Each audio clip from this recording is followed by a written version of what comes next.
आपका स्वागत है न्यूज इंडिया में। मैं हूं आपके साथ अंजलि रजावत और बात करेंगे वक्फ का। वक्त तय हो चुका है, वक्फ बिल का काउंटडाउन शुरू हो चुका है और आज दोपहर 12 बजे लोकसभा में बिल पेश होगा। सदन में बिल पर 8 घंटे तक चर्चा का प्रस्ताव भी रखा गया था। कल बैठक हुई थी दरअसल, और इस बैठक में ये बात रखी गई कि जब कल बिल पेश किया जाएगा तो 8 घंटे इस पर चर्चा भी होगी। टीडीपी और जेडीयू बिल पर सरकार के साथ नजर आ रहे हैं। कई विपक्षी पार्टियों ने भी व्हिप जारी किया है और वक्फ संशोधन बिल का काउंटडाउन शुरू हो चुका है। बिल पेश होने में महज कुछ ही वक्त बचा है और थोड़ी देर बाद दोपहर 12 बजे लोकसभा में वक्फ संशोधन बिल पेश हो जाएगा। सरकार ने बिल पर चर्चा के लिए 8 घंटे का वक्त तय किया है। एनडीए के दो बड़े घटक दल टीडीपी और जेडीयू बिल पर सरकार के साथ है। कई विपक्षी पार्टियों ने व्हिप जारी कर दिया है, यानी कि सभी सांसदों को कार्यवाही के दौरान मौजूद रहने को आदेश आ चुका है और अगर कोई भी सांसद वक्फ बिल पर चर्चा के दौरान मौजूद नहीं रहेगा तो व्हिप का मतलब है कि उसके खिलाफ कार्रवाई होगी। लेकिन आज जब वक्फ बिल पेश किया जाएगा, जिसको लेकर लंबे समय से रार मची हुई है, न सिर्फ सदन में बल्कि सड़क पर भी विरोध देखने को मिला, और इस तीखे विरोध के बीच क्या बिल पास करा पाएगी सरकार? क्या इसमें कामयाब हो पाएगी कि अगले 2 दिन में राज्यसभा में भी पास हो पाए बिल? सबसे पहले तो बड़ी चुनौती है कि लोकसभा में क्या ध्वनि मत के साथ बिल पास हो पाएगा। हालांकि कई तरह की अटकलें हैं।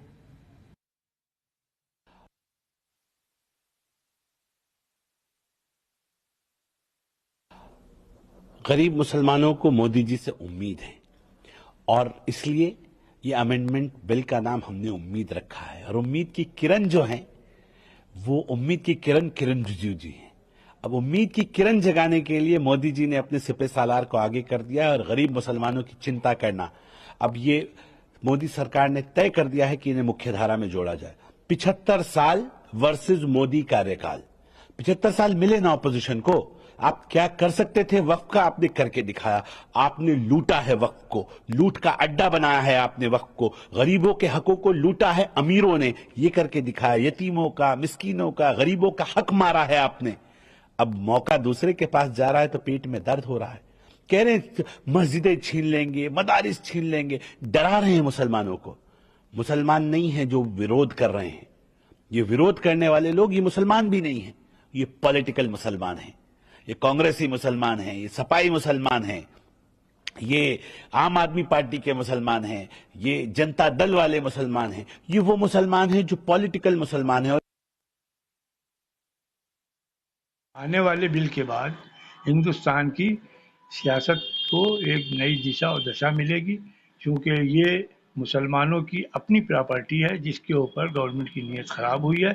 और जो उन्होंने अपने बिल में अभी बीजेपी के एक प्रवक्ता एक डिबेट में कह रहे थे कि साहब ये तो हम गरीब मुसलमानों के उत्थान के लिए बिल में परिवर्तन कर रहे हैं, तो जगह ये भी डिक्लेयर कर दें बिल के साथ कि जो प्रॉपर्टी मुसलमानों की अवैध तरीके से सरकार, प्रदेश सरकार, देश की सरकार ने हथियार रखी है, जिन पे अपने ऑफिसेज और भवन निर्माण कर रखे हैंगे, वो जगहें, और जो भू माफियाओं ने बोर्ड की साठगांठ से जमीनों को कब्जा किया, उन सबको वापस लेके गरीब मुसलमानों में बांटेंगे। हमें कोई मतलब नहीं होनी चाहिए, उस पर कंसीडर और तवज्जो नहीं दे रहे। मुसलमानों के बड़े हितैषी हैं कि वह प्रॉपर्टी पे डीएम के द्वारा हम ऑब्जेक्शन लगवा के उन पे कब्जे कर लें, यही इनका एक उद्देश्य है। इस उद्देश्य की पूर्ति के लिए वो बिल्कुल आ रहे हैं। अब सेकुलर पार्टी जमातों का कसौटी होगी कि आज वो इस बिल के समर्थन में या इसके विरोध में या इस देश की जमहूरियत को बचाने के लिए क्या कदम उठाते हैं, हम उसका इंतजार करेंगे। तवज्जो न देना, अहमियत न देना, इससे बड़ी नाइंसाफ़ी क्या हो सकती है। और सच्चाई तो ये है कि भारतीय जनता पार्टी में वोट लेने के लिए, अपने आप को बड़ा नेता बनाने के लिए कौन खराब हिंदू है, कौन खराब फैसले ले सकता है, कौन ज़्यादा किसी को परेशान कर सकता है, इसमें मुकाबला चल रहा है केवल वोट बटोरने के लिए। और डॉक्टर राम मनोहर लोहिया ने कभी अपनी किताब हिंदू बनाम हिंदू में कहा था कि ये कई हजार सालों से ये झगड़ा चल रहा है, लड़ाई है कट्टरवादियों के बीच में, उदारवादियों के बीच में। वो भी आपको सब दिखाई दे रहा है सामने। सर, 3 पॉलिटिकल पार्टी से, खासकर जेडीयू, एलजेपी और टीडीपी से आप लोग कह रहे हैं कि अंतरात्मा की आवाज़ पर वोट करें, आपको लगता है वो लोग समर्थन करेंगे और या विरोध करेंगे? क्या लगता है? अंतरात्मा या जिस व्यक्ति को जिस कॉन्स्टिट्यूएंसी से जीत करके आता है, कम से कम उन लोगों की भावनाओं को समझना चाहिए। और भारतीय जनता पार्टी तो वो दल है, ज़मीन बस देख ले, इन्हें ज़मीन से बहुत प्यार है। उत्तर प्रदेश में हम लोगों ने देखा, आपने भी वो खबरें चलाई थी कि एक ही रात में 15 मिनट में कितना मुनाफा हो गया था। कोई चीज़ 2 करोड़ की थी, 16-17 करोड़ की बिक गई थी। रेलवे, डिफेंस, सबसे ज़्यादा ज़मीन है इनके पास। रेलवे को बेचा इन्होंने, डिफेंस की ज़मीनें बिकी हैं, और अब बचा है वक्फ बोर्ड, उसकी भी ज़मीन बेचने की तैयारी है। आगे से दिखावा कुछ और है, ये सब पर्दा है अपनी नाकामियों को छिपाने के लिए। हम लोग उत्तर प्रदेश में देख रहे हैं कई योजनाएं जो प्रधानमंत्री जी ने शुरू की थी, वो आज भी पूरी नहीं है। कभी अटल बिहारी वाजपेयी जी के नाम पर मेडिकल यूनिवर्सिटी बनाई गई थी, जो मेडिकल यूनिवर्सिटी बन करके तैयार हो जाती और बड़े पैमाने पे और लाभ मिलता लोगों को, वो यूनिवर्सिटी नहीं बनी। प्रधानमंत्री से जो एक्सप्रेस वे उद्घाटन कराया गया था बुंदेलखंड, वो जिस दिन से उद्घाटन हुआ है उसके बाद से मेंटेनेंस चल रहा है। और फिर हमारे मुख्यमंत्री तो कहते हैं कि राजनीति हमारा पार्ट टाइम जॉब है, तो दिल्ली वाले हटाते क्यों नहीं ऐसे पार्ट टाइम जॉब वालों को?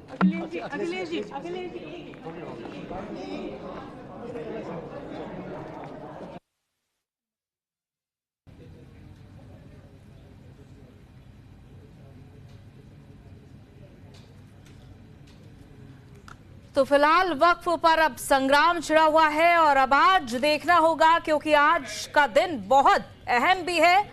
और अभी तक देखा गया था वक्फ संशोधन बिल लाने की जरूरत क्यों पड़ी, क्योंकि कई जगहों पर दावा वक्फ बोर्ड की ओर से यूं ही कर दिया गया, जिसमें कि तमिलनाडु का एक गांव भी था। तमिलनाडु का एक गांव जहां पर अधिकतम संख्या हिंदू आबादी की, लेकिन इस बीच तमिलनाडु का एक ऐसा भी मंदिर जो कि 1400 साल पुराना था, उस पर भी दावा वक्फ बोर्ड की ओर से कर दिया गया।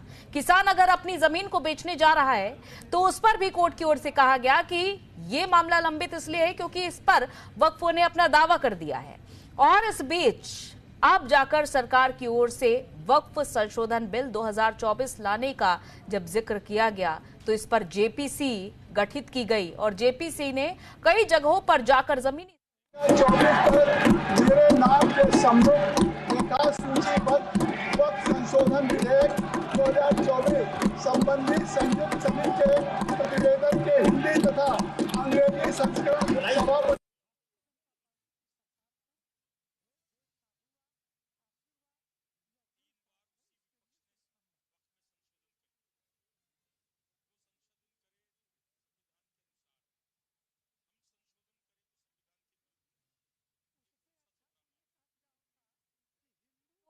कि इस बिल के तहत अब पूरी तरीके से ट्रांसपेरेंसी होगी, अकाउंटेबिलिटी होगी, किसी को कोई परेशानी नहीं होगी, खास तौर पर उन लोगों को जिनकी जमीन पर, जिनकी संपत्ति पर वक्फ बोर्ड की ओर से एक बार अगर दावा कर दिया जाता था तो सिर्फ ट्रिब्यूनल जाने के अलावा, और ट्रिब्यूनल का अगर फैसला आखिरी हो गया तो उनके पास सिर्फ और सिर्फ रिव्यू पिटीशन दाखिल करने के अलावा कोई और चारा नहीं बचता था। अब ऐसे में वक्फ संशोधन बिल लाने की बात कही गई है। हालांकि अब इसका विरोध विपक्षी दलों की ओर से इसलिए हो रहा है कि कहा जा रहा है कि इससे आप एक विशेष समुदाय को टारगेट कर रहे हैं।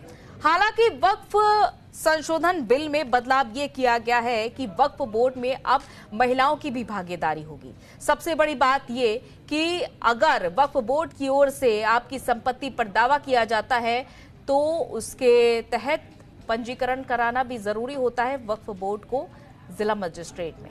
अब जिला मजिस्ट्रेट ऑफिस में पंजीकरण कराना जरूरी, और ताकि कलेक्टर उस जगह की जांच कर सकेगा जो कि सरकार के ही अधीन आता है। हालांकि पहले के समय में दस्तावेज दिखा पाना एक टेढ़ी खीर हो जाती थी लोगों के लिए। और दूसरी बात यह कि वक्फ बोर्ड में अब महिलाओं की भी भागीदारी होगी, साथ ही दूसरे धर्म के मेंबर्स भी वक्फ बोर्ड का हिस्सा होंगे। तो ये तमाम बातें हैं, चाहे हम ट्रिब्यूनल कोर्ट की बात कर ले कि ट्रिब्यूनल कोर्ट में ही जाने का आखिरी रास्ता बचता था, लेकिन अब ट्रिब्यूनल कोर्ट से निराश होने के बाद हाई कोर्ट का भी रुख कर सकेंगे, सुप्रीम कोर्ट का भी रुख कर सकेंगे। तो ये कई बड़े बदलाव इसमें किए गए। हालांकि विपक्ष का कड़ा रुख इस पर देखने को मिल रहा है। वक्फ बिल पर तुष्टीकरण है या संतुष्टीकरण, ये फिलहाल आने वाले वक्त में जरूर पता चल जाएगा। हालांकि इस पर आपत्ति भी दर्ज कराई गई है कई लोगों की ओर से, अभी तक जो वक्फ बोर्ड की ओर से फैसले लिए गए हैं। और अगर हम बात करें इस आंकड़े की, क्योंकि वक्फ बोर्ड की ओर से अभी तक कई संपत्तियों पर दावा किया गया, इसी के चलते संपत्ति तो बढ़ी है वक्फ बोर्ड की, लेकिन आमदनी उस हिसाब से नहीं बढ़ी है। तो ऐसे में भ्रष्टाचार के भी आरोप लगाए गए हैं। यहां तक कि इन आरोपों में मुस्लिम समुदाय भी शामिल है, जो आरोप लगा रहे कि उनकी संपत्ति पर दावा किया गया है। कोर्ट में ऐसे कई मामले चल रहे हैं, 40,000 से ज्यादा केस कोर्ट में ही चल रहे हैं, जिसमें कि 24% मुस्लिमों ने केस दायर किए हैं वक्फ के खिलाफ। तो वक्फ के खिलाफ समझिए कि 40,000 केस छोटी मोटी बात नहीं है। और ऐसे में ही इसी सब वजह से देखा गया कि ये बड़ा फैसला लिया गया। हालांकि सरकार की ओर से कहा जा रहा है कि सर्वसम्मति से और विचार करने के बाद ही इस बिल को तैयार किया गया है।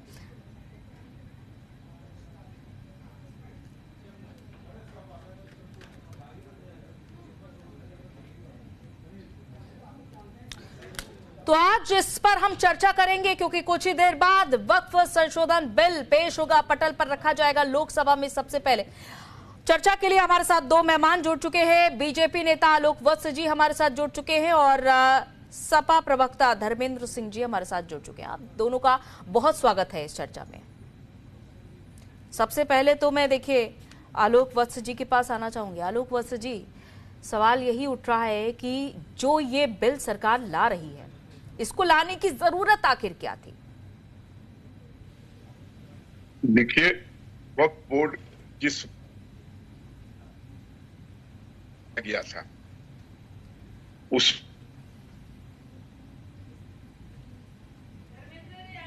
1947 से पहले और अब तक करीब 9 बार वक्फ संशोधन में वक्फ बोर्ड के बिल में संशोधन किया गया है।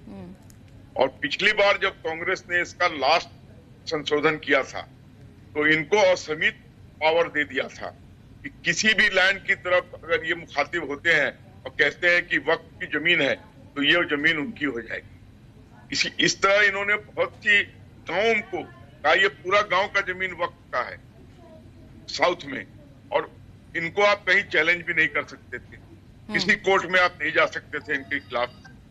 तो ये मामला बहुत, और मुस्लिमों ने जैसा आपने अभी कहा कि स्वयं बहुत से केस इनके विरुद्ध किए हैं, इन्होंने हमारी जमीन हथिया ली है। इसमें महिलाओं का कहीं कोई रिप्रेजेंटेशन नहीं था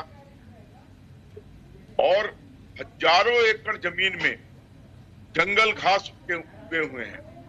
वक्फ तीसरी सबसे बड़ी बॉडी है भारत के अंदर जिसके पास सबसे ज्यादा जमीन है। तो इस हिसाब से